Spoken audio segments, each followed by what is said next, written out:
नमस्कार, मैं हूं सूरज और आप देख रहे हैं नमस्कार पूर्वांचल। आज बात करूंगा भारतीय संत परंपरा को आगे बढ़ाने में अपनी महती भूमिका निभाने वाले 15वीं शताब्दी के महान संत, कवि, समाज सुधारक और भक्तिकार के प्रमुख संतों में से एक संत रविदास जी के बारे में। संत रविदास जी समाज में फैली कुरीतियों, जाति पात और भेदभाव के विरुद्ध आवाज उठाई और समता, प्रेम और भक्ति का संदेश दिया। उनकी बाणी न केवल तत्कालीन समाज के लिए प्रासंगिक थी, बल्कि आज भी हमें सही मार्ग दिखाने का कार्य कर रही है। संत रविदास जी ने कहा, मन चंगा तो कथौती में गंगा। इसका तात्पर्य यह है कि यदि हमारा मन और कर्म पवित्र है तो हमें मोक्ष प्राप्ति के लिए किसी बाहरी साधन की आवश्यकता नहीं। उन्होंने यह सिद्ध किया कि मनुष्य की महानता उसकी जाति या जन्म से नहीं, बल्कि उसके कर्मों से होती है।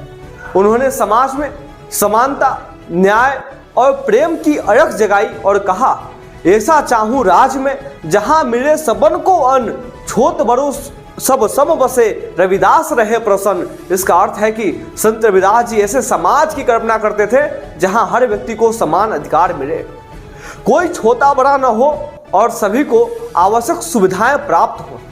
आज के युवा यदि संत रविदास जी के विचारों को आत्मसात करें तो न केवल वे स्वयं उन्नति करेंगे, बल्कि समाज में सकारात्मक परिवर्तन भी ला सकते हैं। संत रविदास जी ने अपने जीवन में कठोर परिश्रम किया। वे जूते बनाने का काम करते थे, लेकिन इसे कभी छोटा नहीं समझा। उन्होंने हमें यह सिखाया कि कोई भी कार्य बड़ा या छोटा नहीं होता, बल्कि ईमानदारी से किया गया कार्य ही सर्वोत्तम होता है। आज समाज में कई प्रकार की असमानताएं हैं, लेकिन युवा यदि संत रविदास जी के विचारों को अपनाकर एकजुटता और समानता को प्राथमिकता दे तो समाज में एक नई क्रांति आ सकती है। उन्होंने हमेशा सत्य और न्याय की राह पर चलने का संदेश दिया। आज के युवा यदि अपने जीवन में सच्चाई को अपनाए तो समाज में नैतिकता का स्तर और ऊंचा होगा। संत रविदास जी स्वयं बहुत ज्ञानी थे। उन्होंने शिक्षा का महत्व बताया और यह संदेश दिया कि बिना ज्ञान के कोई भी समाज से आगे नहीं बढ़ सकता। संत रविदास जी के जीवन से जुड़ी एक कहानी कहकर मैं अपनी बातों को खत्म करूंगा।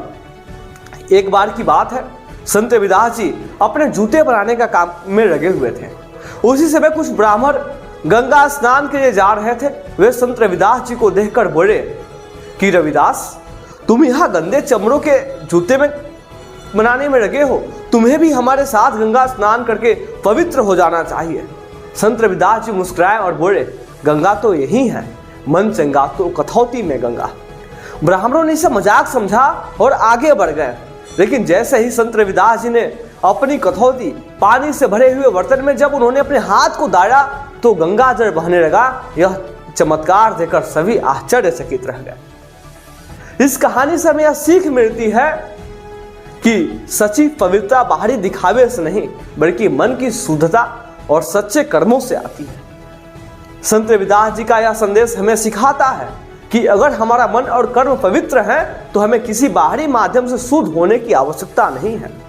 सच्ची भक्ति और प्रेम से किया गया कार्य ही सर्वश्रेष्ठ होता है। संत रविदास जी का जीवन और उनकी शिक्षाएं हमारे समाज और युवाओं के लिए एक आईना है, जिसमें हम अपनी अच्छाइयाँ और बुराइयाँ देख सकते हैं। यदि हम उनके विचारों को अपनाएं तो हम एक ऐसे समाज की स्थापना कर सकते हैं जिसमें समानता, प्रेम और सद्भावना हो। आप सभी ने इतने ध्यानपूर्वक इस वीडियो को देखा, इससे मैं पुनः आप सभी से आग्रह करता हूं कि हम सभी को आज इस संत रविदास जी के जयंती पे इनके विचारों को आत्मसात करने की आवश्यकता है और एक ऐसे समाज का निर्माण करने की आवश्यकता है जहां रहने वाले हर लोग एक समान भाव से अपने जीवन को जीने का प्रयास करें, उनके साथ किसी भी प्रकार की कोई समस्या उत्पन्न न होने पाए।